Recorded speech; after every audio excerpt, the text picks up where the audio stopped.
নমস্কার বন্ধুরা, কাকলি কি দুনিয়া চ্যানেলে তোমাদের সকলকে স্বাগত জানাচ্ছি।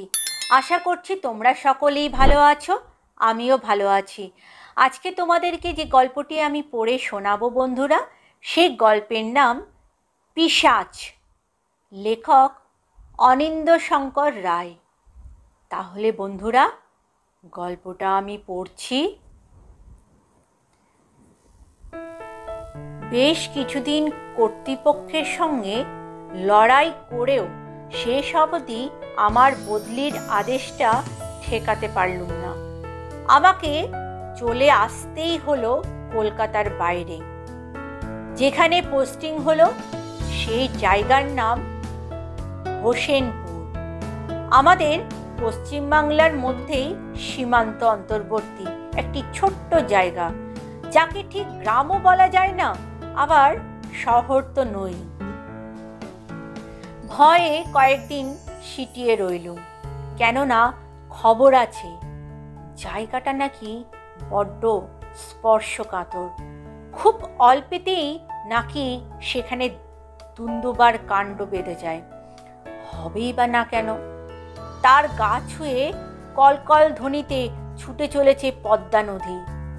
একটি ছোট্ট নৌকো চেপে সেই নদী পার হলেই একেবারে ভারতবর্ষের বাইরে চলে যাওয়া যায়। সীমান্তবর্তী স্থান বলে হয়তো হোসেনপুর সব সময় একটা ধারাবাহিক অপরাধ প্রবণতার ব্যাধিতে ধুঁকছে। লোকে বলে যে এখানকার মিশানো মাটিতেই নাকি দোষ আছে, হয়তো তাই, কিন্তু আমি বেশ চিন্তিত ছিলাম 10 মাস আগেকার একটা বীভৎস ঘটনার কথা মনে করে। কেবল আমি একাই নয়, দেশবাসীও সকলেই জানে সেদিনের সেই ব্যাপারটার কথা। নদীর ওপারে বাংলাদেশ, এপারে ভারত, দুই দেশের দুই ভিন্ন আইন, তাই চোরাচালান এখানে অবাধ। ছোটোখাটো খুন, জখম, দাঙ্গা হাঙ্গামা এখানকার নিত্যকার ঘটনা। এমনকি হোসেনপুরের খুদে খুদে ঝুপড়ির দোকানের মালিকগুলো পর্যন্ত বেআইনি বিদেশি জিনিস নিয়ে নির্ভয়ে প্রকাশ্যে লোফালোফি করে। প্রশাসন শিথিল, সরকারি বাহিনীর একাংশ চরম দুর্নীতিগ্রস্ত, ঝোপ বুঝে কোপ মারার সদা প্রচেষ্টা। সীমান্তের চোরাই চালানকে তারা প্রত্যক্ষ মদত দিতে মাসে হাজার হাজার টাকা এবং মাইনের অতিরিক্ত কামাই করে যাচ্ছে। কিন্তু আজ থেকে 10 মাস আগে হোসেনপুরে যে ঘটনাটা ঘটেছিল সেটা খুবই ভয়ানক। অশান্তির অগ্নিশিখা দাউ দাউ করে জ্বলে উঠেছিল। দপ করে সেদিনের অখ্যাত হোসেনপুরের ভয়ঙ্কর হয়ে উঠেছিল। দেশের প্রায় সবকটি কাগজেরই শিরোনামে হয়ে পড়েছিল ব্যাপারটা। সত্যি কথা বলতে কি, সমস্ত শুভ বুদ্ধি সম্পন্ন মানুষ মাত্রই যা মনে প্রাণে ঘৃণা করে, সেই সর্বনাশের বীজ হোসেনপুরের বহুদিন ধরে সবার অগোচরে যত্রতত্র ছড়িয়ে দেওয়া হচ্ছিল। তারই ফল ফলল হঠাৎ। তুচ্ছ কারণে এমন এক জাতিগত হিংসার লেলিহান শিখা দুর্দম গতিতে চতুর্দিকে ছড়িয়ে পড়েছিল, যেটা রুখবার ক্ষমতা সেই সময় কারোরই ছিল না। ওই অপদার্থ জেলা প্রশাসনের তো নয়। পরবর্তীকালে বেসরকারি হিসাবে তো বলে সেই হিংসার বলি হয়েছিল কম করেও 300 জন মানুষ, ক্ষয়ক্ষতির সীমাহীন। ওই সমস্ত কারণেই আমি সেখানে না যাবার জন্য চেষ্টা করেছিলাম, কিন্তু আমাদের অফিসের ম্যানেজমেন্ট বড় কড়া। তাদের কাছে আদেশ মানে আদেশ, সেখানে নড়চড় হবার কোনো উপায় নেই। তুমি যাবে না কারণ তোমার সেখানে যেতে ভয় লাগছে, কিন্তু তোমার বদলে অন্য যাকে পাঠাবো তার কি ভয় লাগবে না? অথচ অর্ডারটা আখেরে তোমারই। তাই হয় যাও, কিংবা অফিসের ছাপানো যে ফর্ম আছে তাতে একটা পদত্যাগপত্র লিখে দিয়ে এক্ষুনি চলে যাও। তুমি ছাড়লে আমরা এই চাকরিতে অন্য ছেলে পেয়ে যাব। আমাদের চিফ অ্যাডমিনিস্ট্রেটিভ অফিসার সাহেবের ধারালো বাক্যবাণে পুড়তে পুড়তে বাড়ি ফিরে এলাম। তবে আশাভঙ্গের মধ্যেও আমার একটা সান্ত্বনায় যে অর্ডার শুধু আমার একারই নয়, অন্য দুটি বাইরের ছেলেরও নামে রয়েছে। তাদের একজন হলো শিলিগুড়ির আর অপরজন হলো আলিপুরদুয়ার। প্রকৃতপক্ষে দাঙ্গা বিধ্বস্ত অঞ্চলের মানুষদের কিঞ্চিৎ সাহায্য করার জন্যই আমাদের ব্যাংক সরকারের নির্দেশে হোসেনপুরে একটা ছোট্ট শাখা অফিস খুলেছে। চাকরিতে আরও উন্নতির পরীক্ষায় যারা পাশ করে বসে অপেক্ষা করছিল, তাদের মধ্যেই বেছে বেছে 3 জনকে পাঠিয়ে দেওয়া হয়েছে হোসেনপুরের চাষিদের ব্যাংক ঋণের সাহায্যের জন্য।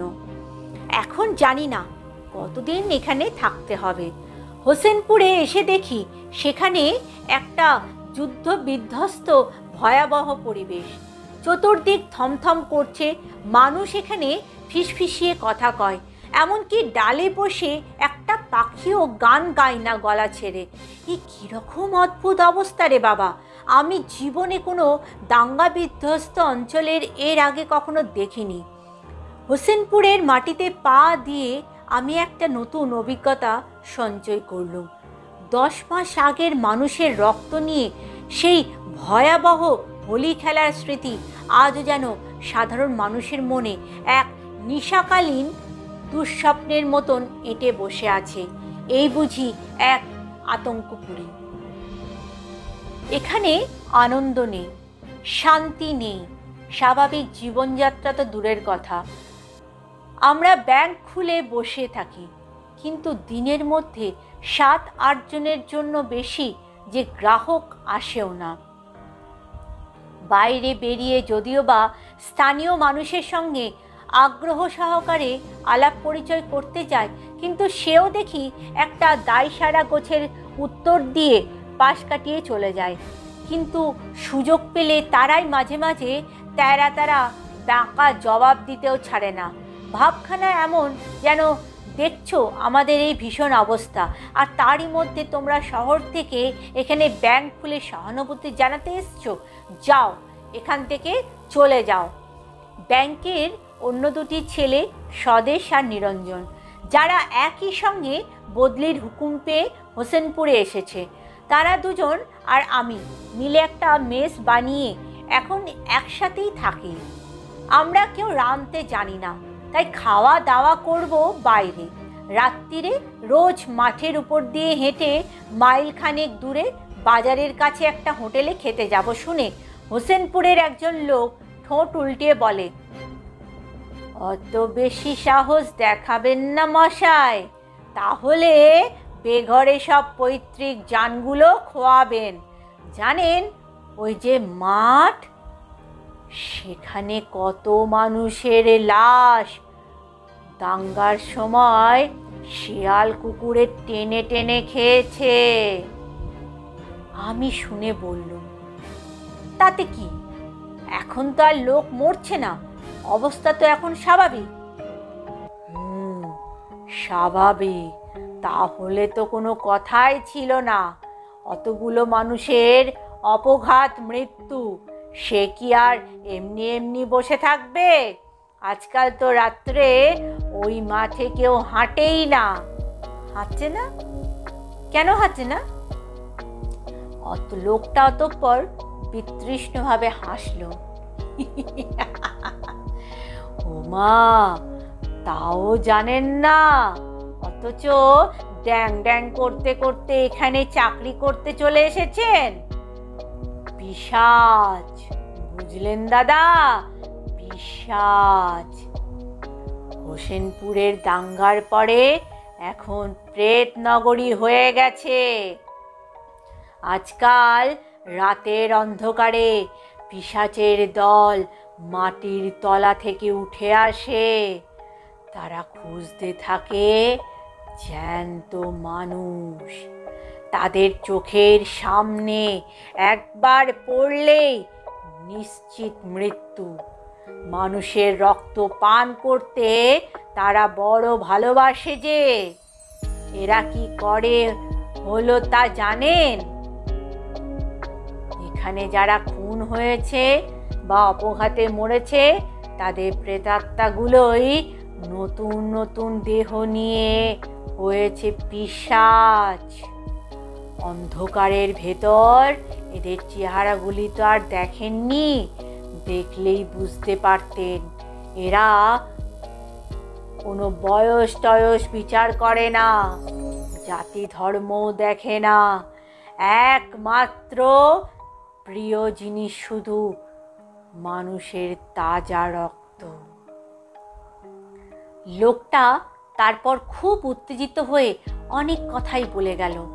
তার মুখ থেকে শুনলাম গোটা হোসেনপুরটায় যদিও আজ সম্পূর্ণ কলুষিত হয়ে গিয়েছে, কিন্তু ভৌতিক আতঙ্ক আমাদের মেসবাড়ির সামনে যে প্রকাণ্ড চেহারার গোলামগঞ্জের মাঠ, সেখানেই নাকি সব চাইতে বেশি। পিশাচ নাকি ওই মাঠের মধ্যে বেশি ঘোরে।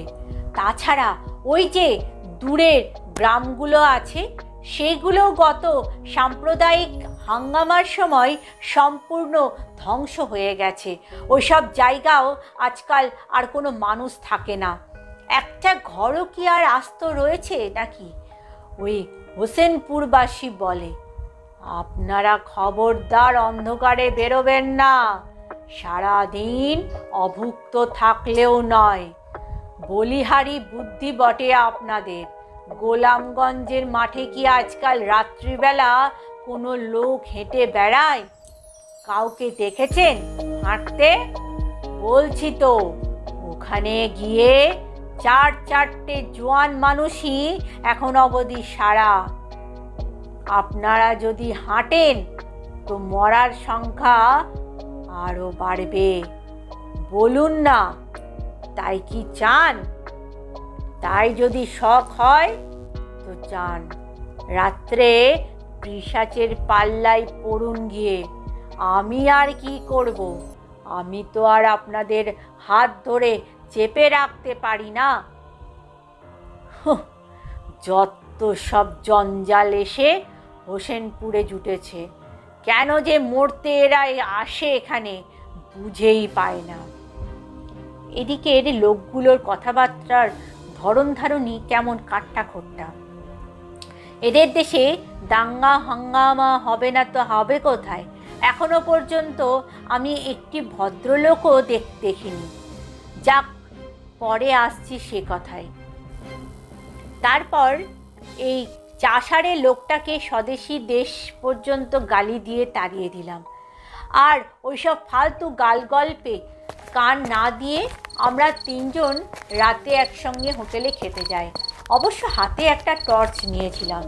মাঝে মাঝে মাঠের মধ্যে অন্ধকারে খসখস শব্দ শুনে চমকে আলো জ্বালিয়ে দেখতে পাই যে একটা গোদা মতন মেঠো উল্লু কিংবা খ্যাকশিয়ালের বাচ্চা, কখনো বা চাঁদের আলোয় ডানা ঝাপটিয়ে উড়ে যায় ধূসর রঙের একটা প্যাঁচা।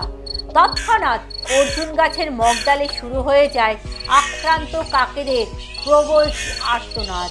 হঠাৎ অদ্ভুত সুরে কেঁদে ওঠে কোন এক অসুস্থ কুকুর।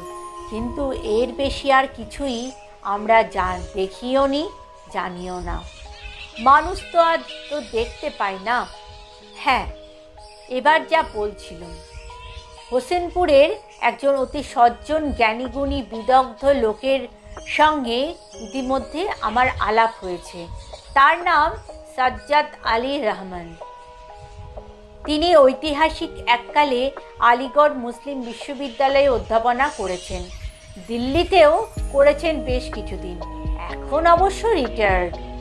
যদিও তিনি বয়সে অনেক বড়, তবুও তার সঙ্গে সবসময় সব বিষয় নিয়ে আমরা খোলাখুলি আলোচনা করি।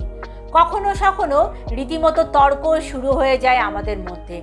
একদিন তো আমি স্থানীয় লোকেদের পিশাচ সম্পর্কিত কুসংস্কারের কথাটিও তাকে বললুম। ভেবেছিলাম যে তিনি পণ্ডিত মানুষ, তার উপর আবার একজন কুসংস্কার বিরোধী মুসলমান ঐতিহাসিক, তাই নিশ্চয়ই ব্যাপারটা শুনে খুব হাসবেন।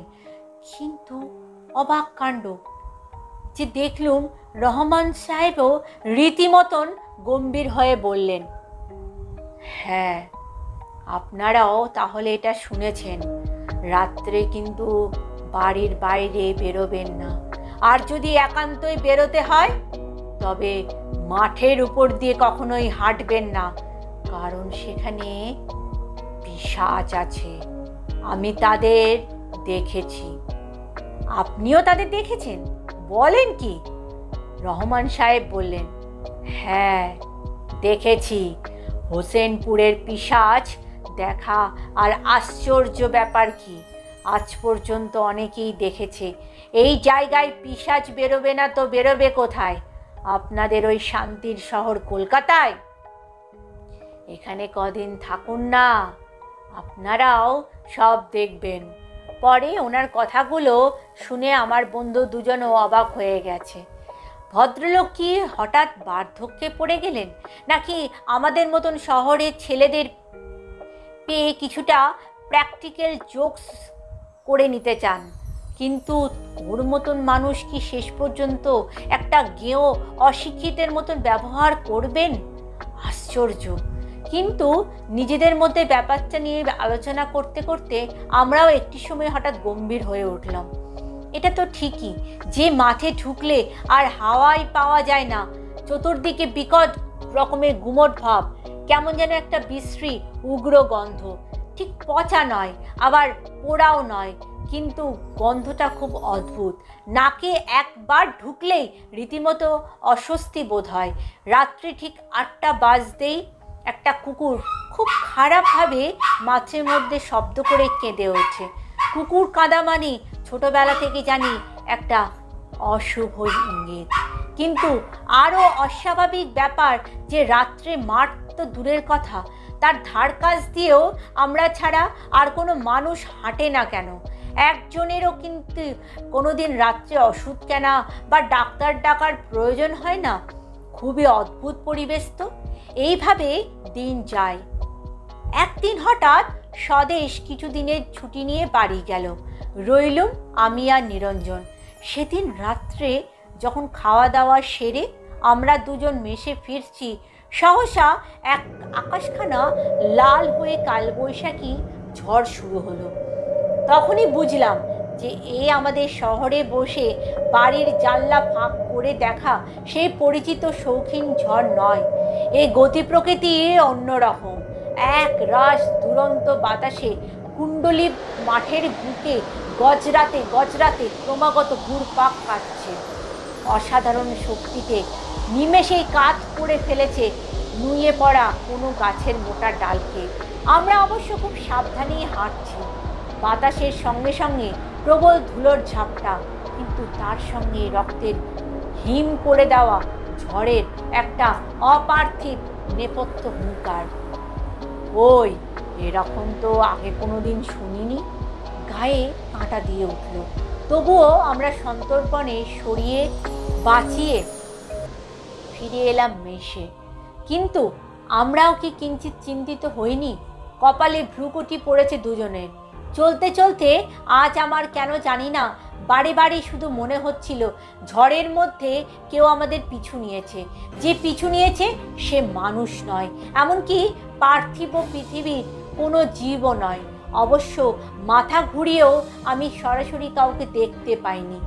মেসে ফিরে নিরঞ্জন প্রকারান্তে যতই তার মনে সন্দেহটা উত্থাপন করতে চেয়েছে, আমি ততবারই তাকে নিরন্ত করেছি। আসলে আমার ধনুর্ভঙ্গপণ সংসারের কাছে কিছুতেই মাথা নোয়াবো না। এখনো অবধি তার প্রমাণ পাইনি, তাকে বিশ্বাস করবই বা কেন? কিন্তু পরদিন নিরঞ্জন হঠাৎ জ্বরে পড়ল। সেই রাত্রে চিড়ে মুড়ি খেয়ে শুয়ে পড়ল। কিন্তু আমার হলো মুশকিল। আজ তো তাহলে আমাকে একাই হোটেলে খেতে যেতে হবে। একবার ভাবলাম থাক, আজ রাত্রে আর একলা গিয়ে কাজ নেই। কিন্তু পরক্ষণেই আমার ইগোতে একটা বড় রকমের আঘাত লাগলো। ছি ছি ছি, কোথাকার এক গেজেল কুসংস্কার, আর আমি কিনা তাতেই ভয় পাচ্ছি। তৎক্ষণাৎ স্থির করলুম, যাই হোক মনে হোক না কেন, আমি আজ রাত্রে একলাই যাব এবং গিয়ে প্রমাণ করে দিয়ে আসবো যে গোলামগঞ্জের মাঠকে খামোখা ভয় পাবার কোনো কারণই নেই। কিন্তু এত দিন বাদে বুঝতে পারছি আমার সেদিনের গোয়ার তুমি ছিল শুধু এক তাল ভীতির উপর একখানি ফিনফিনে ঠুনকো বর্ম। অসুস্থ নিরঞ্জনও অবশ্য আমাকে পই পই করে বারণ করেছিল, বলেছিল, ভালো কথা বলছি, তুমি আজ একলা ওই নির্জন মাঠের উপর দিয়ে যেও না, চেয়ে দেখো আকাশটা আজও আবার ঝড় আসছে। আমি তাচ্ছিল্যের ভঙ্গিতে বলল, কি হবে, আমাকে পিশাচ ধরবে? নিরঞ্জন তখন অধৈর্য হয়ে বলল, সত্যি তোমাকে নিয়ে আর পারা গেল না। কিছুই না হোক, মাঠের মধ্যে বিষাক্ত সাপ বা পাগলা শিয়ালও তো হতে পারে। হ্যাঁ পারে, আমি বললুম, সে তো 2 বা 3 থাকলেও বেরোতে পারে, কিন্তু এতদিন যখন তারা দর্শন দেয়নি, তখন আজই যে দেবে তাই বা ভাবছ কি করে? তুমি বরং এখন শুয়ে একটু বিশ্রাম নাও, আমি ততক্ষণ ঘুরে আসছি। অগত্যা আমি জিদ করেই বেরিয়ে পড়লাম ঘর থেকে, কিন্তু দুর্ভোগ কিঞ্চিত বাড়ল বই কমল না। ভেবেছিলাম যে আজ একটু তাড়াতাড়ি খাওয়া দাওয়া করে সন্ধ্যের মুখেই মেসে ফিরে আসবো। এদিকে চেয়ে দেখি আকাশ ভর্তি ঘন মেঘ, মাটির বুকে তখনই গাঢ় অন্ধকার জমে গেছে। সেই আসন্ন প্রাকৃতিক দুর্যোগের দিনে আমাকে একলা আসতে দেখে হোটেলওয়ালারাও মুখখানা থমথমে গম্ভীর হয়ে পড়ল। সে কি আমার জন্য দুশ্চিন্তা, নাকি খদ্দেরের সংখ্যাল্পতার দেখে, কে জানে। তারপর যখন ফিরে আসছি, তখনই দেখি মাঠের উপর যথারীতি অন্ধকার, পরিবেশটা যেন আরো গুমট হয়ে পড়েছে। মাঝে মাঝে প্রাণহীন ধরিত্রীকে চমকে দিয়ে আকাশের বুকে বিদ্যুৎ ঝলকাচ্ছে। গতকাল পেয়েছিলাম কালবৈশাখী, আজ হয়তো তার সঙ্গে তুমুল বৃষ্টিও নামবে। আমি টর্চ জেলে হেঁটে চলেছি। রাতের আকাশটা থমথমে লাল, সেখানে একটিও তারা নেই। যা আন্দাজ করেছিল কিছুক্ষণের মধ্যে তাই ঘটল।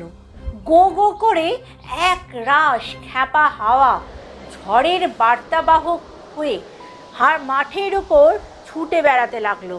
তারই সাথে সাথে নামলো ঝিরঝির করে বৃষ্টি। মাঠে স্বভাবতই কোনো লোক নেই, আমার সঙ্গেও বর্ষাতি কিংবা ছাতি কিছুই ছিল না।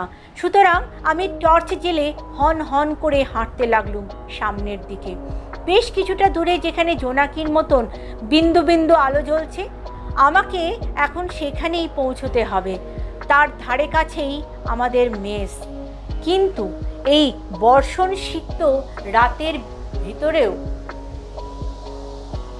আজ আবার সেই গন্ধটা পেলাম, এখন যেন আরো উগ্র, আরো প্রকট। তৎক্ষণাৎ মনে পড়ে গেল, ছেলেবেলা গাঁয়ের শ্মশানেও একদিন এরকম একটা গন্ধ আমি পেয়েছিলাম। কি তারই মতন, নাকি অন্য রকম? কিন্তু অকস্মাৎ এই গন্ধের কারণটা কি? এমন হাওয়া আর বৃষ্টির মধ্যে তো কোনো গন্ধ সহজে ভেসে আসবার কথা নয়। পথ চলতে চলতে ভাবছি যে ঝড়ের আওয়াজটা বড্ড বেশি রকম ধারালো। এ কি শুধু বাতাসেরই গর্জন, নাকি তারও আড়ালে অন্য কিছু, এক অপার্থিব জান্তব চিৎকার? তাহলে কি রহমান সাহেব একদিন যেটা ভবিষ্যৎবাণী করেছিলেন, আজ সেটাই মিলে যাচ্ছে? তিনি বলেছিলেন এখানে পিশাচ আছে, আপনিও একদিন তাকে দেখতে পাবেন। সহসা রহমান সাহেবের কথাটা চিন্তা করি দেহের প্রতিটি রোমকূপ আতঙ্কে খাড়া হয়ে উঠল। এখন যা বুঝতে পারছি তাতে এই ঝড়ের হুঙ্কার, বাসি গন্ধ, এই সমস্ত এক আসন্ন বিপদের পূর্বাভাস। আর আমার রক্ষা নাই। সকলের নিষেধ উপেক্ষা করে আজ একা মাঠে নেমেছিলাম। সেই গোয়ার তুমির ফল আমাকে ভোগ করতেই হবে বইকি। এই অভিশপ্ত গা একদিন মানুষের তাজা রক্তে স্নাত হয়েছিল।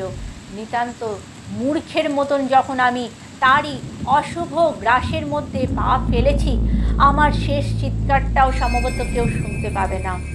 আজ রাত্রে একটি প্রতিহিংসা পরায়ণ রক্তপিপাসু প্রেত আমার পিছু নিয়েছে।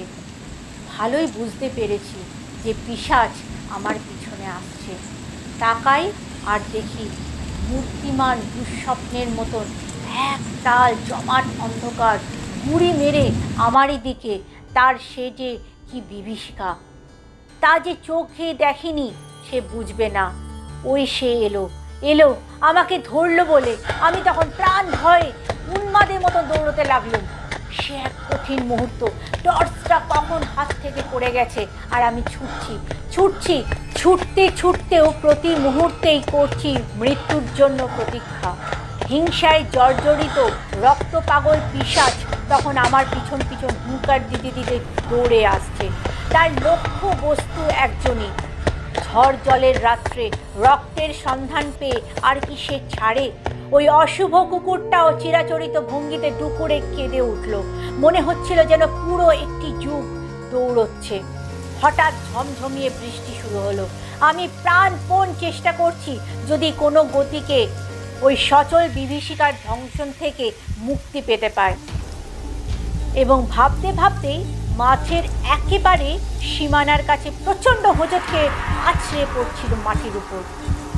কিন্তু হঠাৎ অন্ধকারে আবির্ভূত হলো কে যেন দেবদূতের মতন আঁকড়ে ধরল আমার দেহটাকে।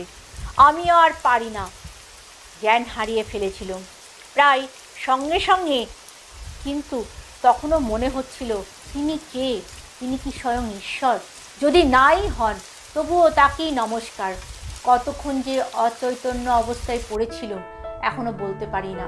চোখটা খুলেই দেখি আমি একটি সাধারণ ঘরে অতি সাধারণ পালঙ্কের উপর চিত হয়ে শুয়ে আছি, আর সামনেই বসে পরম স্নেহ ভরে আমাকে বাতাস করছেন সাজ্জাদ আলী রহমান সাহেব। হেসে বললেন, কেমন আছেন? গায়ে ব্যথা ট্যাথা নেই তো?